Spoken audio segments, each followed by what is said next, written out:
I don't know about your family vacations, but in my family growing up, even when we went on vacation, we still had to go to church on Sunday.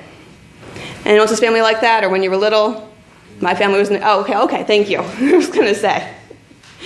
We went to church at the beach. We went to church with relatives if we were visiting relatives. And one Sunday in particular stands out for the sermon that we heard that Sunday. It was United Methodist Church in the mountains of North Carolina.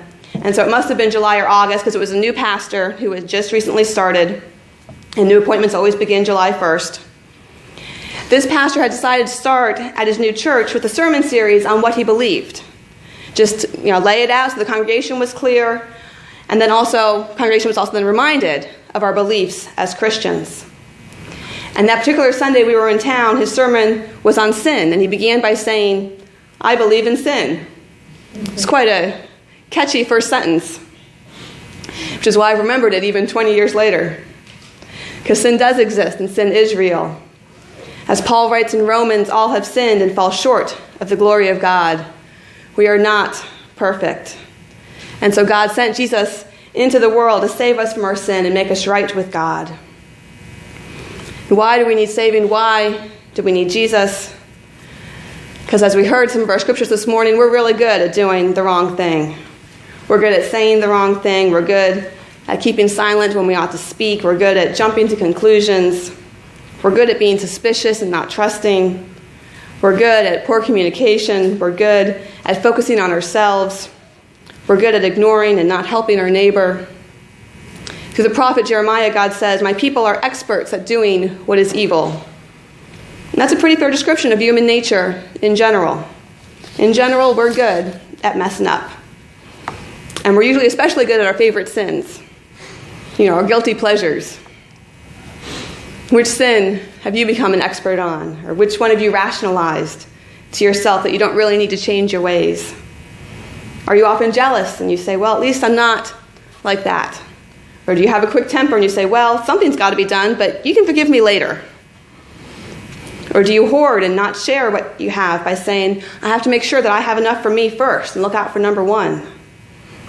That fear of scarcity is how we justify all kinds of things. I only have so much love. I only have so much time. I only have so much money. God, I can't love anyone else. God, I can't give you more time. God, I can't give you more because then I won't have enough. And this is who that psalmist calls a fool. I know our readings this morning were pretty harsh. I actually first read them, especially Jeremiah and the Psalm, and going, maybe I want to pick different scriptures for this Sunday. Because they're pretty harsh descriptions of human nature. And that psalm begins by saying, fools say in their heart, there is no God. Another way of saying that is that we are good at living without God, or good at living as if God didn't exist. A seminary professor I knew at Duke reportedly said that American Christians today are functional atheists, as in we live and we act as if we don't believe in God. We don't rely on God. We don't talk to God except maybe when we need something. We live as if it makes no difference that God raised Jesus from the dead. We live as if the most life-changing day in recent history was September 11th, 2001, instead of that very first Easter morning 2,000 years ago when Jesus was resurrected and defeated death and evil and sin once and for all. 9/11 is certainly the day that changed the world in my lifetime. But the single day that makes the biggest difference in my life was not about destruction and chaos. It was about resurrection and new life. We, like Paul wrote to Timothy, often act in unbelief. We often act as if we don't have faith. We act as if we can handle things by ourselves. Thank you very much. And we tend to believe more in the myth of self-sufficiency than in the truth of Jesus Christ. We, like Paul, are the chief of sinners, or the worst sinners. I think it's the version we read. We are fools when we act as if our faith makes no difference in our lives. And the biggest problem is that it means that we don't need Jesus. And we're either just hopelessly lost, or else we have to figure out how to save ourselves. One of my favorite stories from 9/11 was how the first responders from the neighboring boroughs and greater New York and New Jersey area all went immediately down to Manhattan to go help. My mom's cousin was an EMT in northern New Jersey, and he once shared how just about everyone called in sick to work that day and went to New York to go help. Their first thought wasn't for for themselves. It was for those who were hurting and in need. Yes, they went with protective gear, and they had been trained in how to respond to emergency situations. But their training and their equipment wasn't only to save themselves. It was to save others as well. When we believe in self-sufficiency, then it makes us responsible for saving ourselves. When we believe in Jesus Christ, then he does the saving. And we work with him in his work of saving the world. When we're part of God's family, then we are our brother's keepers.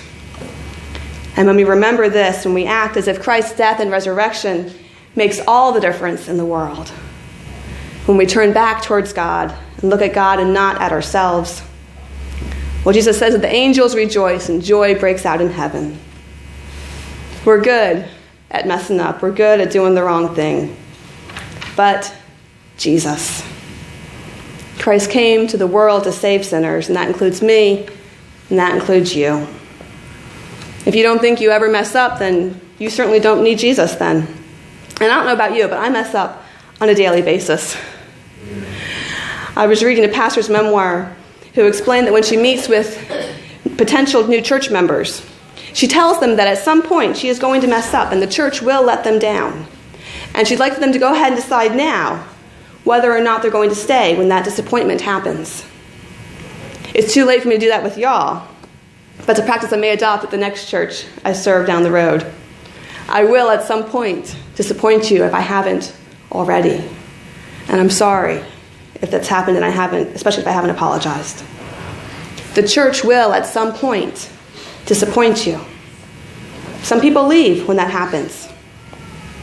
And this particular pastor who I was reading tells her potential church members, though, that if they leave, then they will miss the way that God's grace comes in and fills in the cracks left behind by our brokenness. And that's too beautiful to miss. All of us are good at messing up. And thank God Christ died to save all of us.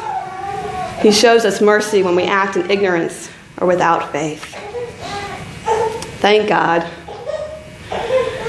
One other sin we're good at, in general, is judging other people's sins. Yet in those parables from Luke of the lost coin and the lost sheep, Jesus doesn't give any reason as to why they were lost. He doesn't say what kind of sins the person committed before turning their life around and changing their heart and their life.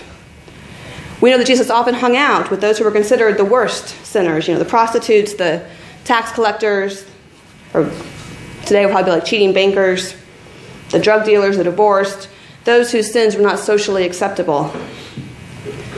And yet what we hear with the lost sheep and the lost coin is that it doesn't matter why they were lost.